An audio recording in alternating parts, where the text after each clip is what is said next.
In March 1888, the Great Blizzard struck the northeastern United States, creating one of the most devastating snowstorms in history.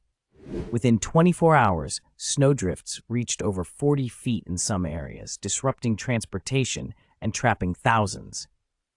New York City was particularly affected. The streets were buried and telegraph lines failed, crippling communication. The storm resulted in over 400 fatalities. As trains were buried, residents resorted to creative survival methods, including using sleighs and digging tunnels. This calamity led to significant changes in weather forecasting and urban planning, influencing how cities prepared for future storms and ensuring better safety for residents.